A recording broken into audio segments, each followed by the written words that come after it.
Assalamualaikum warahmatullahi wabarakatuh. Perkenalkan, nama saya Venita Putri Wahyuni dengan NIM 2506221. Di sini saya akan menjelaskan bagian latar belakang. Nah, dalam dunia pendidikan Indonesia saat ini itu sedang mengalami perubahan melalui kebijakan kurikulum merdeka. Nah, fokus utama dalam kurikulum merdeka ini itu merupakan pembelajaran yang lebih mendalam atau bisa kita sebut sebagai pendekatan deep learning. Deep learning ini itu mengusung 3 pilar utama, yaitu mindful atau kesadaran penuh akan tujuan belajar. Yang kedua, meaningful, yaitu relevansi materi dengan kehidupan nyata. Dan yang terakhir ada joyful, yaitu suasana belajar yang menyenangkan dan juga emosional. Hal ini dipaparkan oleh Ardiansyah dan kawan-kawan tahun 2025. Nah, dalam penerapannya, dalam prosesnya, deep learning ini itu menuntut guru sebagai fasilitator yang dapat mengaitkan pembelajaran dengan permasalahan dunia nyata agar siswa itu menjadi lebih aktif. Nah, tetapi di lapangannya, melalui metode deep learning ini itu terdapat perbedaan karakteristik guru lintas generasi. Beberapa penelitian itu menyebutkan bahwa justru guru yang lebih senior itu cenderung lebih aktif, adaptif, dan juga inovatif dalam penggunaan teknologi. Tapi hal ini itu tidak bisa menjadi tolak ukur gitu, karena ada juga banyak penemuan yang mengatakan bahwa guru generasi Z juga sebetulnya dapat menjadi pionir pembelajaran modern jika memiliki literasi tinggi dan juga kepercayaan diri. Maka dari itu, kelompok 6 ini memilih tema dan judul ini didasarkan dengan adanya fenomena generation gap di lingkungan sekolah, di mana setiap guru itu memiliki gaya pembelajaran yang berbeda. Jadi kami ingin mengetahui apakah perbedaan ini tuh dapat memengaruhi pencapaian siswa dan juga ketiga pilar utama, yaitu mindful, meaningful, dan joyful di dalam pembelajaran di kelas. Dari permasalahan yang sudah kelompok kami analisis, kami mengumpulkan masalah tersebut menjadi beberapa rumusan, yaitu pertama, bagaimana perbedaan pendekatan guru lintas generasi. Yang kedua, apa saja tantangan guru lintas generasi dalam mewujudkan pilar deep learning. Yang ketiga, bagaimana efektivitas penggunaan teknologi digital dalam mendukung pemahaman siswa. Yang keempat, sejauh mana perbedaan karakteristik guru lintas generasi memengaruhi siswa. Yang kelima, dukungan apa yang dibutuhkan guru untuk mengatasi kesenjangan pemahaman teknologi dan mengoptimalkan inovasi pembelajaran. Oke, jadi di sini saya akan menjelaskan mengenai metode penelitian yang digunakan oleh kelompok kita. Di sini kelompok kita menggunakan metode kualitatif deskriptif. Alasan kami menggunakan metode kualitatif adalah untuk mengkaji lebih dalam mengenai bagaimana pendidik menggunakan pendekatan deep learning saat pembelajaran di kelas, sehingga kita juga bisa mendapatkan pemahaman yang lebih utuh mengenai pendekatan deep learning. Untuk mendapatkan data yang sesuai, pengumpulan data di lapangan dibagi menjadi 2 bagian, yaitu data utama dan juga data pendukung. Untuk data utama didapat melalui hasil wawancara mendalam atau in-depth interview dengan tatap muka bersama narasumber yang sudah ditentukan sesuai dengan tujuan kepenelitian. Di sana kami menggali mengenai perspektif, pengamatan, dan juga pengalaman yang didapatkan oleh pendidik. Lalu yang kedua adalah data pendukung. Guna memperjelas dan juga menambah sudut pandang dalam penelitian ini, kita membagikan angket yang diisi oleh responden sesuai dengan ketentuan tertentu, yaitu siswa dari berbagai jenjang usia dan juga kelas. Kita juga melakukan studi kepustakaan untuk menambah dan memperkuat landasan penelitian. Baik, selanjutnya saya, Kirana Putri Mutakin, akan memaparkan bagian pembahasan dari penelitian kami mengenai deep learning ini. Penelitian ini dilaksanakan di SMKNX menggunakan 2 pendekatan pengumpulan data, yaitu melalui kuesioner terhadap 83 siswa, serta wawancara mendalam dengan 2 narasumber yang mewakili 2 generasi yang berbeda. akan ada 5 sub-pembahasan pada presentasi kali ini. Tanpa berlama-lama lagi, mari kita mulai kepada pembahasan yang pertama, yaitu mengenai perbedaan pendekatan gaya mengajar guru generasi milenial dan Gen Z dalam implementasi deep learning. Temuan pertama berkaitan dengan bagaimana siswa mempersepsikan perbedaan antara guru muda dan guru senior dalam mengajar. Dari data tulisannya terhadap 83 siswa, rata-rata skor dimensi persepsi perbedaan ini berada di angka 3,59, yaitu masuk kategori tinggi. Artinya, siswa memang merasakan adanya perbedaan di antara kedua generasi guru tersebut. Secara lebih spesifik, guru muda dipersepsikan lebih variatif dalam menggunakan metode, skornya 3,96, dan lebih aktif memanfaatkan teknologi dengan skor 3,79. Sementara guru senior dinilai lebih sistematis dalam menyampaikan materi dengan skor 3,51. Dari sisi wawancara, kedua narasumber justru menunjukkan kesamaan pandangan. Guru muda menyebutkan bahwa metode pembelajaran itu situasional, tidak ada satu metode yang berlaku secara universal. Beliau mengkombinasikan PJBL, discovery learning, ceramah, diskusi, hingga tutor sebaya sesuai dengan dinamika kelasnya. Nah, guru senior pun menyampaikan hal yang serupa, bahwa semua metode itu pernah diterapkan dan efektivitasnya itu kembali lagi kepada bagaimana kondisi si siswanya. Nah, hal yang membedakan antara keduanya itu ternyata bukan dari keyakinan pedagogisnya, tetapi pada orientasinya.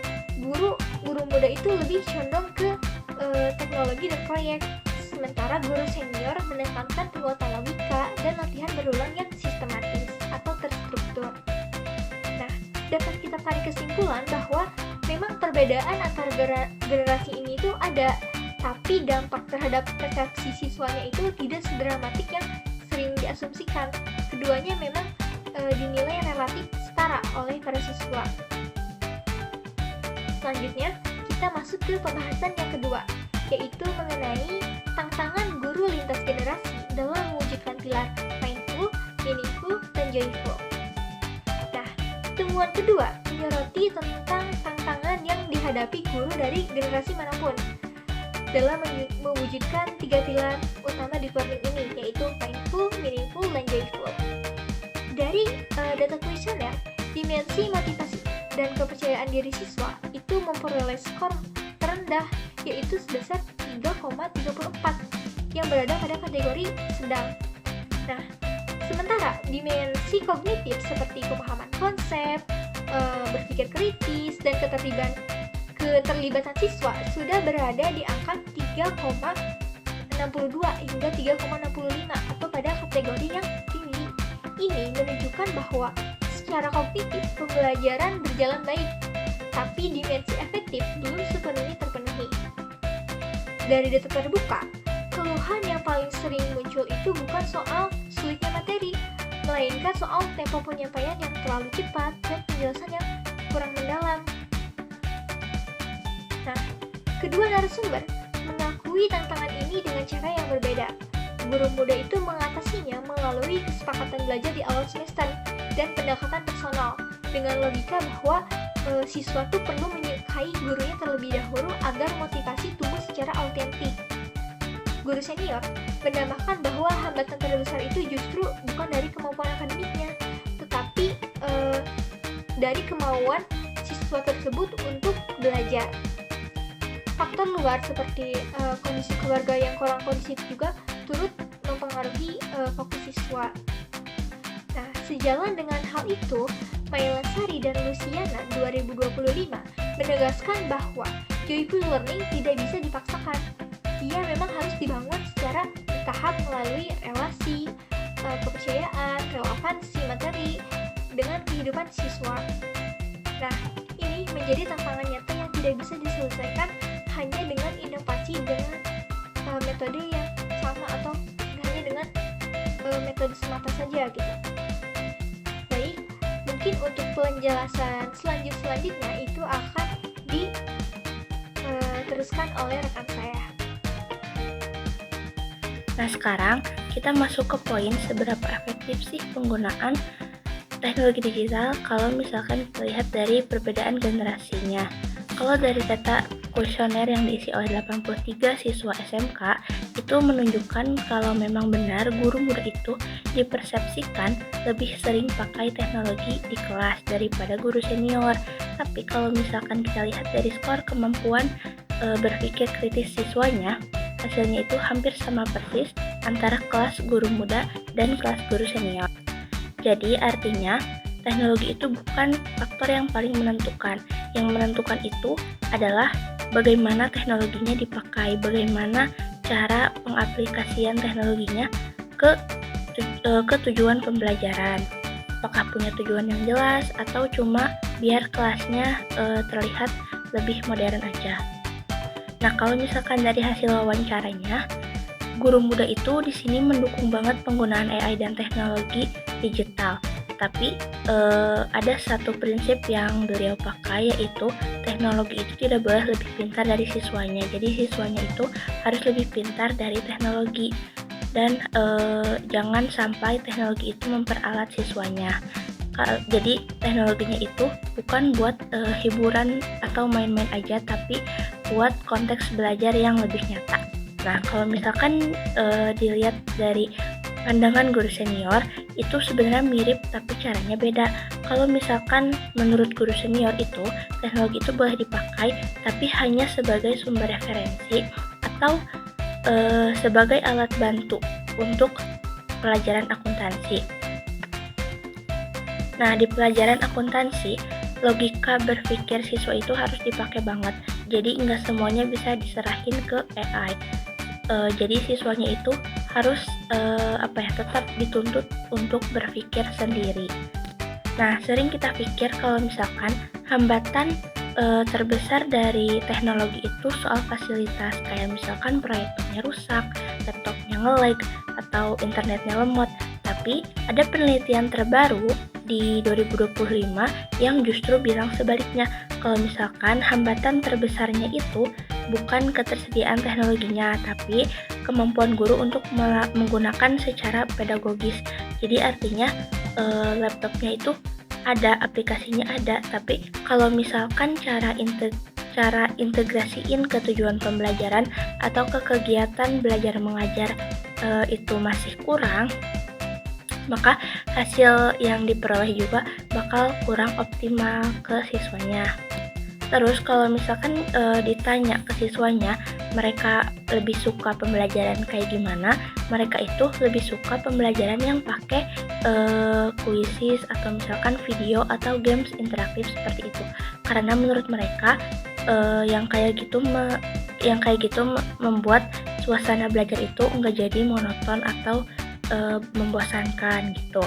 Tapi ada juga salah satu responden yang mengisi kuesioner ini bilang kalau misalkan jangan terlalu sering game.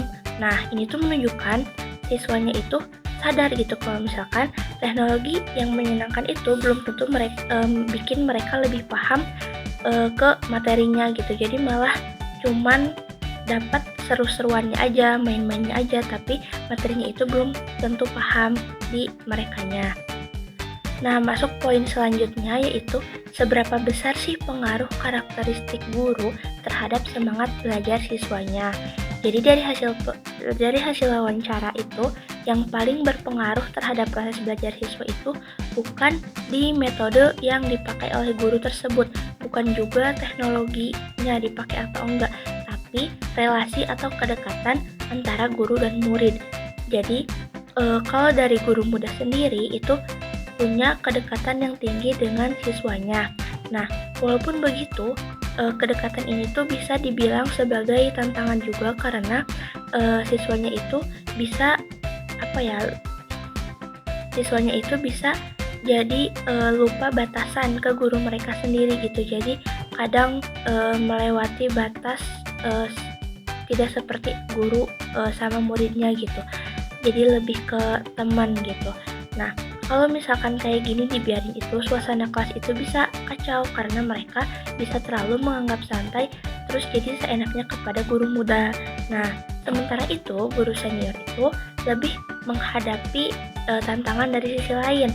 Jarak yang lebih formal itu bagus untuk ketertiban menurut guru senior, tapi tantangannya itu adalah bagaimana menciptakan pembelajaran yang bisa menyaingi daya tarik dari HP atau dari gadget mereka, karena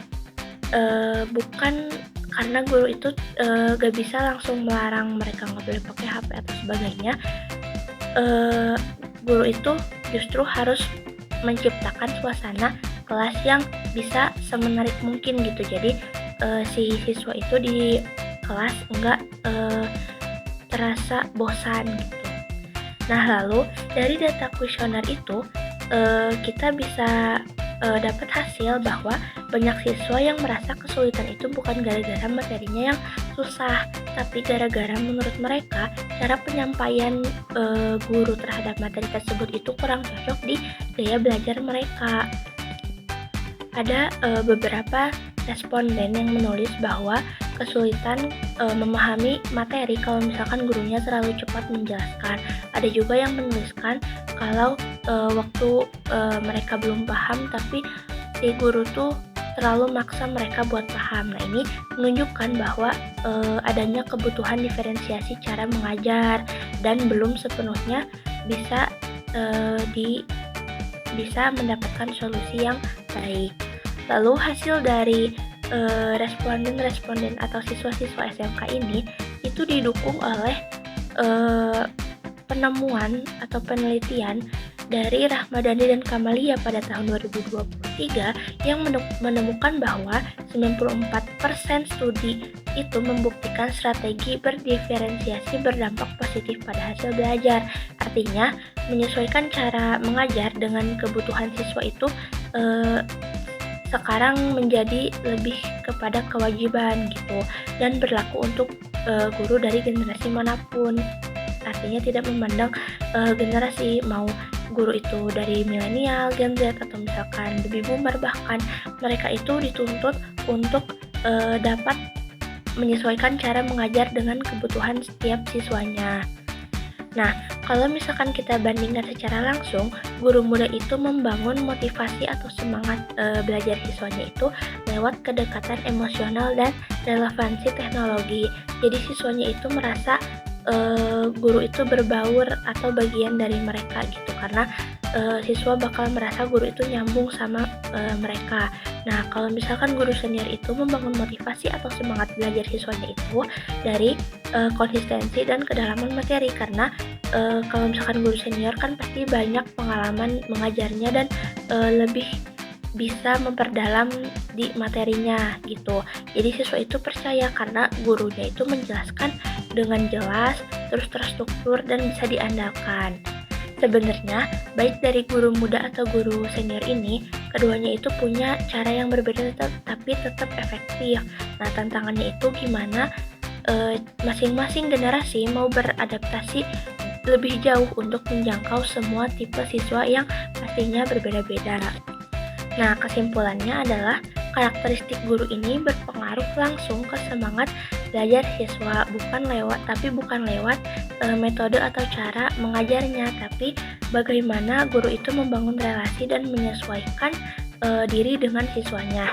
Nah, perbedaan generasi guru ini sebenarnya bukan sesuatu yang harus diperdebatkan. Justru kalau misalkan bisa dikelola dengan baik, maka keduanya itu bisa saling melengkapi.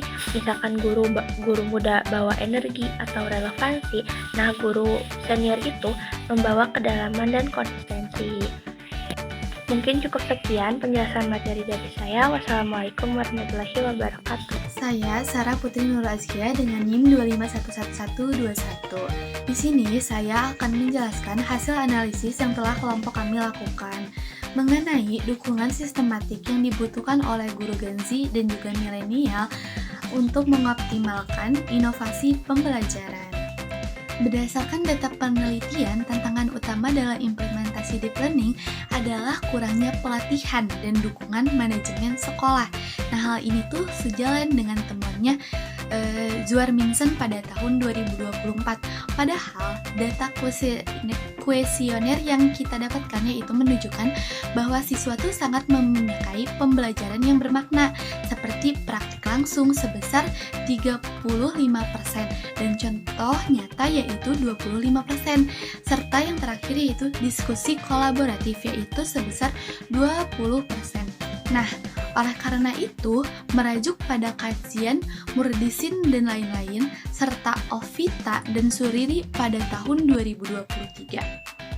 Nah, kunci nyata keberhasilan adalah dukungan institusi yang konsisten melalui program mentoring silang di mana perbedaan generasi guru dikelola secara kolaboratif agar guru muda dapat membagikan kecakapan teknologi mereka, sementara guru senior yaitu mentransfer kematangan pedagogisnya serta penguasaan kontennya demi mewujudkan pembelajaran yang kreatif dan bermakna bagi semua siswa. Nah, sekarang tuh udah ada di ujung pemaparan artikel ilmiah yang kelompok kami lakukan, yaitu tahap kesimpulan. Nah, keberhasilan inovasi di Perening ini sangat bergantung pada dukungan institusi yang konsisten melalui program mentoring silang.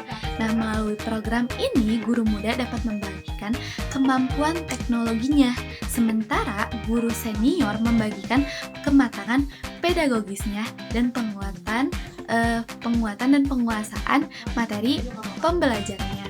Sinergi antara generasi inilah yang menjadi pijakan utama sekolah untuk mewujudkan pembelajaran yang kreatif, bermakna, dan sesuai dengan karakteristik siswanya atau individunya.